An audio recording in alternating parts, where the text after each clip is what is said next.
Si vous restez inlassablement à l'attaque, devant tous ceux qui voudront se dresser devant vous, peu importe qui ils sont, ils abandonneront. Tous.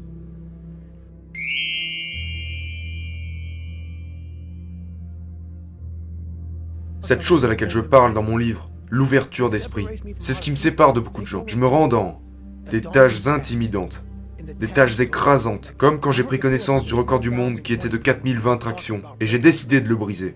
Les gens sont comme « Oh mon Dieu !» Et j'y suis allé, avec mon stylo et mes feuilles. Qu'est-ce que tu fais? Je fais mon calcul, mec. Je me suis ouvert à l'idée que, ok, si je fais 5 tractions par minute pendant toutes ces heures, et combien de temps j'ai entre chaque rep, je faisais les calculs. Tu dois avoir cette ouverture d'esprit à toutes les possibilités comme, à partir du moment où vous bloquez votre esprit aux possibilités, il n'y a aucun moyen que vous puissiez y arriver. Donc, c'est pourquoi mes yeux et mon corps s'illuminent. C'est parce que je sais que, si tu te bats durant une bataille, tu dois attaquer. Tu dois garder cette offensive. Ton ennemi se dit qu'il ne va pas abandonner, sauf que vous devez briser son âme. Peu importe ce qui se trouve en face, c'est ce que j'ai réalisé. J'ai dû briser des âmes.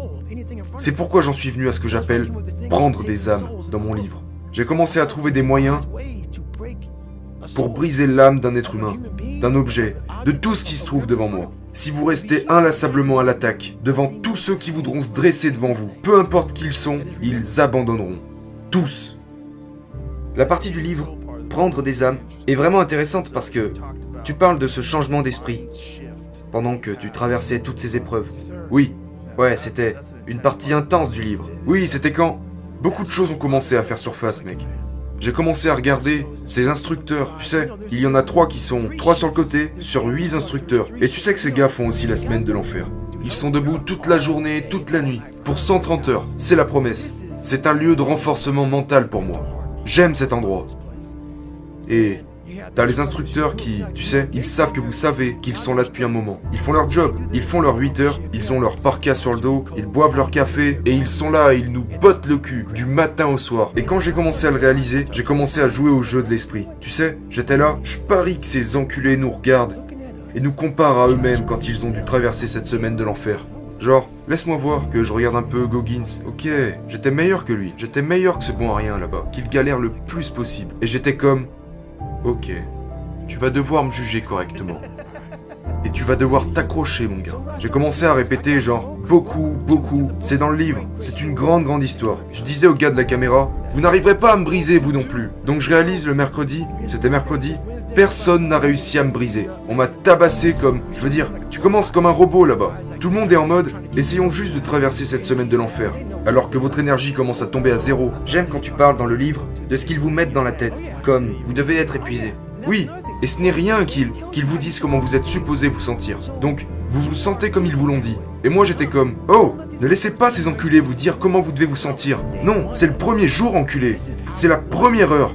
J'ai toujours donné de la force à toute l'équipe. Je leur disais, nous pouvons prendre leur âme. Donc, quand ils nous faisaient faire des choses simples et que les gars étaient à l'agonie, ils étaient brisés. Il suffisait d'en remettre une couche et de crier, ouais, vous ne pourrez pas nous atteindre, vous ne réussirez pas à nous briser.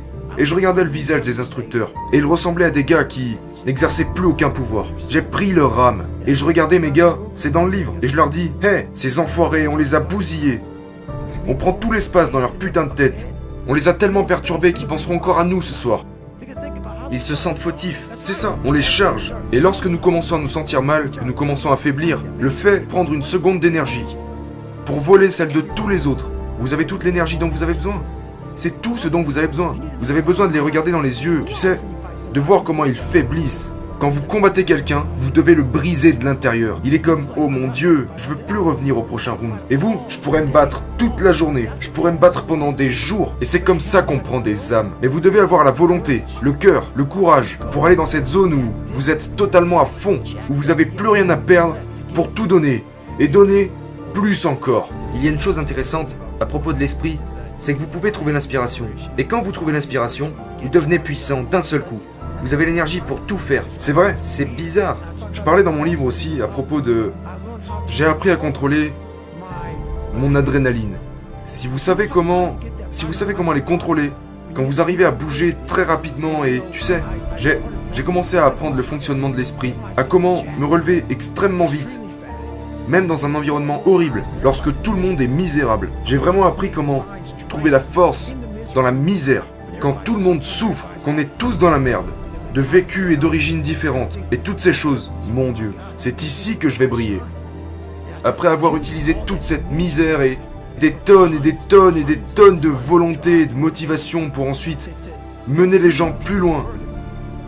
Parce que vous pouvez tirer beaucoup de force à travers la misère. Et une fois que les gens réalisent, mon Dieu, Goggins est au-dessus du lot, alors tout le monde se dit, putain, je suis autant dans la merde que lui, et ça n'a même pas l'air de le déranger. Donc j'ai commencé à réaliser que si tu peux trouver la force, juste un peu plus longtemps, votre volonté se propagera à ceux qui vous regardent. Il y a bien quelque chose que personne ne peut t'apprendre, c'est apprendre par toi-même. Tu as appris que tu es le seul à devoir trouver comment tirer cette énergie de ton esprit. Par toi-même. Il n'y a pas de livres qui peuvent, une fois lus, tout à coup vous apporter la technique. Genre, oh maintenant, je sais comment faire. Tu sais que c'est un long chemin que tu dois commencer et terminer par toi-même. Vous devez prendre un grand plaisir dans le fait que personne ne voudrait se trouver à votre place. Vous tirerez un grand plaisir de cette souffrance. Il faut que ça devienne une passion qui vous apportera quelque chose de très très bénéfique. Comme tu le sais, les gens ne comprennent pas vraiment ce que c'est que se retrouver dans le pire environnement possible. La pire situation possible. Et tout le monde me regarde comme si j'étais Dieu. J'espère que ça va s'arrêter. Et tu vois que tout le monde a ce regard sur le visage. Moi j'y vais. Mais eux, ils ne veulent plus y aller.